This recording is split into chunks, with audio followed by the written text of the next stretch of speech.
Hey everyone! Welcome to Listen and Understand English. I'm Peter. And I'm Jenny. Peter, I saw your garden yesterday. Those tomatoes look amazing. Oh, thanks. I'm so excited about them. They're getting so big and red. I know, right? That reminds me, I need to tell you about my carrot disaster last week. Oh no, what happened? Well, I planted them too deep. They were tiny, like baby carrots, but not in a good way. That's happened to me too. Gardening is all about making mistakes and learning. Exactly. Speaking of learning, what vegetables should beginners try first? Lettuce is super easy. You just plant it and water it. It grows really fast too. Yes, and radishes. Oh my gosh, they're like magic. 30 days and boom, you have food. Right? I remember my first radish. I was like, did I really grow this?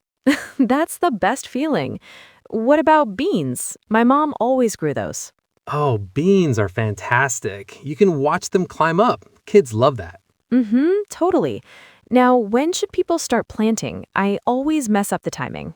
Spring is perfect for most things, but wait until it's not cold anymore. No frost. Right, frost kills everything. I learned that the hard way with my peppers. Oh no. But some vegetables like cool weather, right?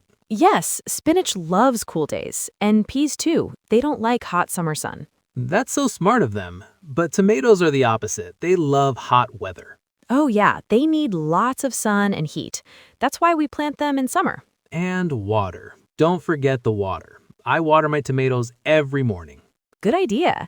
That reminds me, people should start small, right? Not plant everything at once. Yes, I tried to grow like 20 different vegetables my first year. Big mistake. Oh no, what happened? I couldn't take care of all of them. Half died. Now I grow just 5 kinds of vegetables: lettuce, carrots, tomatoes, radishes, and peas. Peas are my favorite. That makes sense. Focus on a few and do them well. Exactly. And have fun with it. Gardening should make you happy, not stressed. So true. I love going out to my garden every morning with my coffee. That sounds perfect. Well, I think we gave our listeners some great ideas today. I hope so.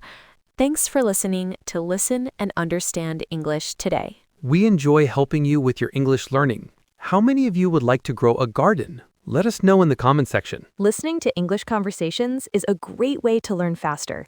See you soon. Bye, everyone.